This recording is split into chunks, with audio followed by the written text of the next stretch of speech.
as you're gearing up to step back into your normal life, if you haven't already done that, I thought I'd just give you 5 quick little triggers, just reminders that are so simple, but these are the 5 things that I personally did when I first got kicked out of my house. Some of you know the story. My mom was a very powerful woman. I had 4 different fathers, and she kicked my dad out, and on Christmas Eve, she decided I was on his side, so she kicked me out too, and I had nothing. And I had to figure out what to do. She kept my 1960 Volkswagen. I earned $40 a week. And don't get me wrong, I love my mom, but she abused alcohol and prescription drugs. And when people do that, they're not themselves. They do little crazy things. But I am who I am because of her. And part of that was even that first step where I had to just figure out what to do with my life. But it was incredibly depressing. I have a younger brother, 5 years younger sister, 7 years younger. I love them, loves of my life. And I was separated from my brother and sister, and I'm walking in the rain trying to figure out what the hell I'm going to do. And I'm still in high school. And so one of the things that I did is I slept on this mountaintop, and then, of course, it rained. And so the next day I talked to a friend, a lady friend, not a girlfriend, but a girl who was a friend. And her parents let me stay in their laundry room. And I remember I was so depressed. I don't know if you've ever been to that place where you're like wondering why you're even around or whether you should be around. It was a pretty brutal time. But what turned me around was feeding my mind. What I mean by that is about a year earlier, I'd gone to this seminar by Jim Rohn. I know many of you have heard of Jim. He's no longer alive, passed some years ago, but he was a mentor of mine. And I went to a seminar, I was 17. And in the seminar, he really talked about the importance of feeding your mind. And you've got to feed it because otherwise things come at you. And so I remember I took the little bit of change I had left in my pocket and I got on a bus. And I drove, they drove me anyway on the bus for about, I don't know, it's about an hour's away from where I was because I'd been to this place once before, had this amazing bookstore. And I figured I'll go in there and I'll just read a bunch of books while I'm in there because they can't afford any. And then I picked up a book called The Magic of Believing by Claude M. Bristol. And in this book, it talked about training and conditioning your mind and how what goes in your mind becomes the experience of your life and how to do it. And I was so depressed, I didn't know what to do. And so I went and I'll never forget, I went back to this little laundry room and there was a mirror there and the book said, put your goals on the mirror so you look through your own eyes into your goals and you see in your own eyes and you read those goals. Do it with soap. And so I did it in the mirror. And then I made these little posters that said things like, only a loser is depressed. Now that's not true. But I felt like I'm not a loser, and that was the leverage I had, right? I can't be depressed if the losers are depressed. And so I just try to work on everything. But gradually I started turning my life around, and I did 5 things, and I did them again. I got to tell you, multiple times in my life when I hit really bad places, when I was told I had a tumor in my brain and that, I might die, when I buried all 4 of my fathers over the course of a year and a half and my mother. Those are rough times. They start to shift you. When 2008 happened and looked like everything was going under. And I went back and I reapplied it here at the beginning of the pandemic as well. So they're really simple. But first, of the 5 keys to transform your life, I don't care where you are, how great it is, if you can get to the next level, the first step is stand guard at the door of your mind. And I got that from my teacher, Jim Rohn. I remember it came to me one day and I was really frustrated. I was saying, I'm working so hard and nothing's really working and I don't understand it. And I was super frustrated. And remember, he came to me and he said, Tony, he said, listen to me. He said, tell me what are you reading? He said, tell me who you're talking to. He said, tell me who you're surrounding yourself with. And I said, well, I'm mostly isolated by myself. And I said, but I'm so frustrated. He says, listen to me. He said, answer this question for me. He said, what happens in the world if, let's say, your worst enemy comes by and drops sugar in your coffee? And I said, well, you don't have sweet coffee. He said, well, what if your best friend, even by accident, drops 1 drop of strychnine? What if it's your brother, your sister, your mother, your father, somebody you love, accidentally drops 1 drop of strychnine? I said, well, then you'd be dead. He goes, that's right. So remember, life is both sugar and strychnine, so watch your coffee. And what he really meant was stand guard at the door of your mind. Because today, we live in a world where the media, they're not bad people, they're good people, but they're companies. And they got to take care of their shareholders. And the only way they win is by getting your eyeballs. And the only way to get your eyeballs in a world where there's so much information is to startle you. The news is not designed to educate you or inform you. You know that. That's why it says drinking water may kill you. Film at 11. Anything that grabs you. And so we're living in a culture of so much fear. So if you're going to take your life back, you got to take and do a limited amount of that media and be able to pursue it, not let it pursue you. Today, most people, in order to get your attention, we all know what they do. It's called clickbait. Let me create a headline that'll grab you. It doesn't matter if the content is even real news or not. A lot of times the headline isn't really what the whole story is. but it pulls you in. There's whole groups of people whose entire life is designing algorithms and language to make you stay online more so they can make more money, but it isn't necessarily to your advantage. So what Jim Rohn used to say to me is, he said, Tony, this is your new daily practice, because this is what I really want to get to you guys here, is if you want to keep momentum, if you've joined me for those few days there, the 5-6 days or 7, I guess we did for the challenge, or you went immersion with me as well, the key is to get momentum and keep momentum. If you work your tail off to get momentum going and then you drop it, oh my God, you got to start all over again. And so the way you do that is you have a daily practice. It's not like, years ago I went to a seminar by Jim Rohn and then my life was perfect. It's like I kept immersing myself in all these things, but I also made sure each day I was making some form of progress. And if you want to know what makes people happy, write down progress equals happiness. Think about it. You can achieve everything in the world and still go, is this all there is? You can achieve something and be excited, but for how long? The only way you stay happy and excited is to keep growing. Progress is everything. If you're making progress on your body, progress in your mind, progress in your emotion, you're going to feel happy. When you get there, you feel excited, but again, for how long? A year? No. 6 months? 3 months? 3 weeks? 3 days? 3 hours? Because we're not made to just sit and, be successful. We're made to grow. We're made to, then as we grow, we have something to give. So step one is, let's see if you can put a little system standing guard at your mind. And Jim Rohn said to me back then, the number one thing you have to do is read 30 minutes a day. So never less than 20 minutes. And I'm not talking about what comes to your phone. I'm not talking about clickbait. I mean a book. I mean something that you pursue. Great ideas are never going to interrupt you. They have to be pursued.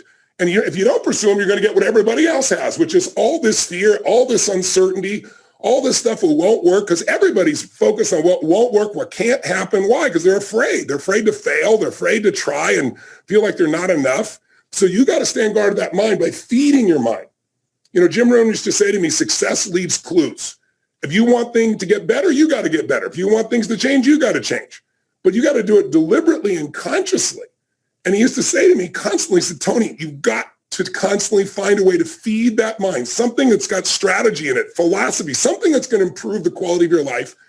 And if you really learn it, you can help the people you love with the things you learn. And so I got hooked. And so I decided I'm going to read a book a day. I took a speed reading course, and I didn't read a book a day, but I read 700 books over the period of 7 years, all in the area of philosophy, physiology, emotion, the things to me that mattered most. And what I really try to do is each day try to use something I learned, not just read, not just let my learning lead to knowledge. Jim used to say, if you let your learning lead to knowledge, you become a fool. If you let your learning lead to action, that's when your life changes. So I started being aware of who was saying what I was taking in. Jim used to say, success leaves clues. If someone's successful, they're not lucky. They're doing something different than you. Figure out what they're doing different. And he said, the first thing is find out what they're reading. He said, I remember he said to me something funny. He said, find out what poor people read and don't read it. And when he said poor, he didn't just mean financially poor. He meant people that were unhappy, people that had no sense of meaning in their life, people that were financially strapped because they weren't managing to add value to other people, people that found themselves not taking care of their relationships, their body. Poor isn't just money. Wealth isn't just money. It's emotional, spiritual, everything. He said, so find out what successful people do, what wealthy people read, what happy people read, and read that. Feed your mind. So step number one is every single day, you got to do something to feed your mind. And if you do that, if you just made that habit, say even 5 days a week, I swear to you, it'll change your life. But again, not what comes to you, what you pursue, something that has real value, a strategy that can change the game for your business or your life, a philosophy that can make you more fulfilled or happy, a way to make a difference for the people you love. That's a daily sought out practice for me. Started when I was 17. I'm now 61. That's why I have the privilege to be able to work with so many people. But most importantly, I've applied these things to me, so I have the life that I want. I don't have a life that I'm promoting to other people. So that's number one. What's number two, real fast? If you really feed your mind every day, feed and strengthen your mind with a 30-minute practice. And by the way, I started out reading all the time, but then I realized I was in my car all the time in those days. And I was like, I'm going to turn this to a university on wheels. And I'm old enough to remember cassette tapes, and probably most of you don't even know what the hell I'm talking about. Not reel to reel, but little cassette tapes. We didn't have where you could put 10,000 songs in your phone or go to YouTube and have a million different videos you can watch over and over again. And the value for me on that, quite honestly, was that I had to pay for this stuff, so I had to value it and really use it. Like when you part with a certain amount of money, and in those days, 6 cassettes, 6 1-hour cassettes. And a couple of workbooks was like $300. It was like the standard offer. And I remember I went down to this place called Knight Education, Knight like with a sword, you know, and a shield, Knight. And it was this Jewish man, beautiful man named Mario that I became friends with. I was a little 17-year-old kid, my little pot belly, I was fat. And I drove all the way down downtown LA, be about in those days like an hour and 20-minute drive. And my little old Volkswagen with no reverse, park on the hill so it wouldn't, you know, so I could get out. And I got to be friends with this man, and he had collected, this is how old it was, all these albums of some of the great motivational speakers and psychologists and psychiatrists and business people. And then gradually those things got to actually to cassette tapes. And so he had all these things, and I'd say, like, what's the most valuable thing? He said, well, what do you want to work on? I said, well, my body and my emotions and my mind and my spirit. He was like, you want everything. And he'd say, okay, let's start with this one. And I'd take $300. I was making $40 a week as a janitor. So this is literally the money I'd save, and I'd absorb it. And I'd be like, I can't afford this. And I'd be like, well, I can't afford not to. Because unless I get these answers, I'll still not be able to pay my basic bills. I'll still be struggling. So that was one of the smart things. I invested in myself. And so I'd go down there, and because I invested $300 in 6 tapes, I remember Jim Rohn said, repetition is the mother of skill. You hear something once and you kind of understand it. You hear it again, you kind of feel, you hear it enough. He said, listen to stuff every day. Until pretty soon, the things I was hearing in my head were these new thoughts from brilliant people instead of the old thoughts that were basically whatever I'd been around before. And it changed my life. It started to shift me because I fed my mind. But then number 2, you got to every day feed and strengthen your body. And you got to do something, even in the middle of COVID, if it's still there, even if it's lockdown, because if you don't take care of your body, it affects your mind, doesn't it? I mean, think about this. What is it that screws up everybody's life? Fear is the number one thing that keeps people from doing what's necessary. And anger and rage, while it can mobilize us, if it becomes part of your life on a regular basis, it destroys it. So how do you balance that out? Well, fear, anger, they're both physical, aren't they? Think about, what do you feel like if you're really, ever been so afraid that your throat got really dry, or you feel this feeling in your gut, right? That's physical. Courage is also physical. Again, courage does not mean you're not afraid. Courage means you're afraid, but you do it anyway, right? It's a way of being in your body. So one of the things that I started doing early on is understanding, and those of you who spent 4 days with me, you know day and night, because we did it, and it's in your body still, how to change the way you feel instantly by a radical change in your body. And so I really want to recommend you do something at least 5 days a week. First thing when you wake up in the morning, it doesn't have to be an hour workout, even 30 minutes. It can be something as little as 5 or 10 minutes. There is not a day when I wake up, I've shared with some of you this already. First thing I do, I go outside, and if I'm lucky enough to be at one of my homes anyway, I have homes in different parts of the world because I've traveled the world and done this. I'm very fortunate, but I have a cold plunge I've installed in everyone, 56 degrees. In my home in Sun Valley, Idaho, I don't have a cold plunge. I don't need it. I walk through the snow in the winter. In the summer, I walk through the grass, and I get in the river. And in literally, the river is usually about 39 to 42 degrees, to give you an idea. Every cell in your body is moved. The blood rushes through everything, right? And I do it for 2 reasons. There's never a day I look forward to doing it. I don't go, I can't wait to go in there. I do it, number 1, because it transforms your body. The blood flow, the lymph flow is unbelievable from a health perspective. You just go in for a minute, pop out, and it's like a different world, right? I don't care what it is. Or you could take a freezing shower would be the minimum way you could do this if you couldn't do this. But it's about changing your body so radically. And it's also about developing a simple daily discipline. It's like, I don't negotiate with myself. I tell my brain, I don't go, oh, wait, I'm not ready. Or let me count to 10, or maybe I'll do it tomorrow. That pattern of thinking is what destroys most people's lives and their dreams. You can settle for a life like most people have, or you can create your dreams, but to do it, you need to be able to push yourself. So you need to train yourself in little ways.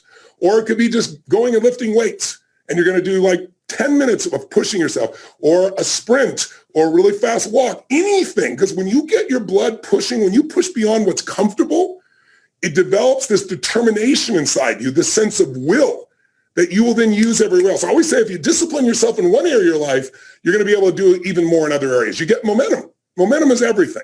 So if you train your mind, great, but you got to train your body as well in some way. And I don't care, again, if it's 5 or 10 minutes where you really push yourself, or a full-blown workout, it's got to get there, because when you do that regularly, you're going to find yourself having a better mind. The mind and body can't be separated. They're completely connected. You work on both of them, you're going to have a different world, and you're not going to be shut down. And when other people are like, oh, it can't be done, just move. I'll handle it. It's a different way of being, isn't it? Third key, in order to really believe you can turn things around, you need a role model.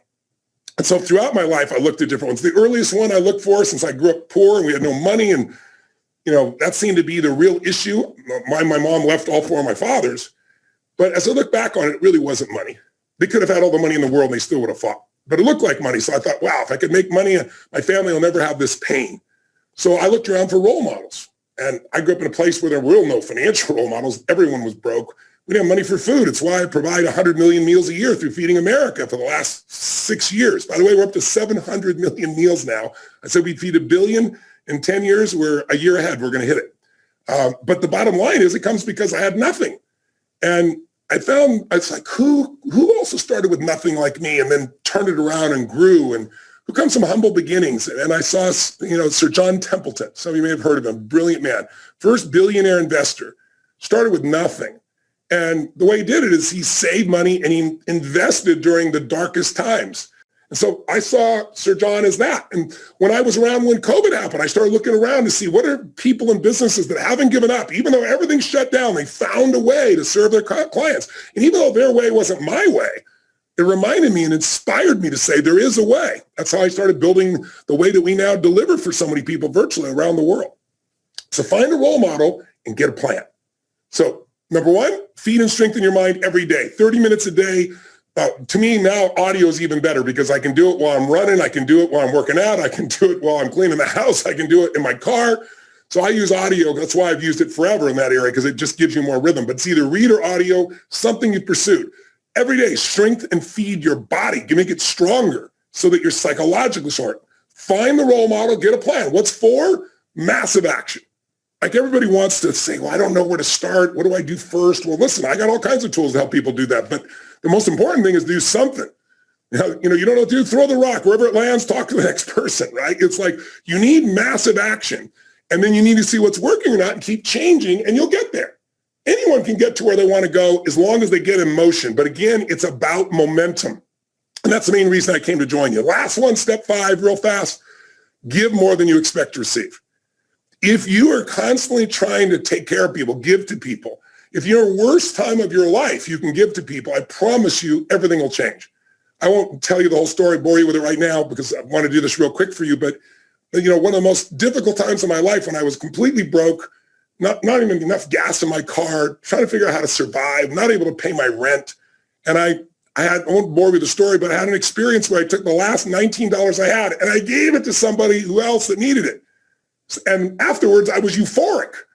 It made no sense, but it was the first time in my life when, people say, I got to get beyond scarcity. You never get beyond scarcity. You got to start beyond scarcity. You got to declare. You got to take the last seed you got and plant them. And I remember, the next day I got a check for $1,200, which in those days I could have survived on for almost a month, from somebody that owed it to me and not paid me for 2 years. The very next day after I gave every dime I had no idea I was even going to eat. It was the right moment. It was the right situation. And I did what was right. So find someone who's worse off than you are in the middle of COVID. Do something for them. And I promise you, you'll remember how great your life is and you'll feel fulfilled, because it's not about us. You know what I mean? It's like, it's not about me. It's about we. And the more you can get connected, either people you love or even strangers, and do things, not for brownie points, just because it's right, somehow inside your own soul, your own spirit, you remember that problems are not permanent. Only your soul's permanent. And you remember that I'm made for more than just solving this stupid little problem. It lifts the human spirit.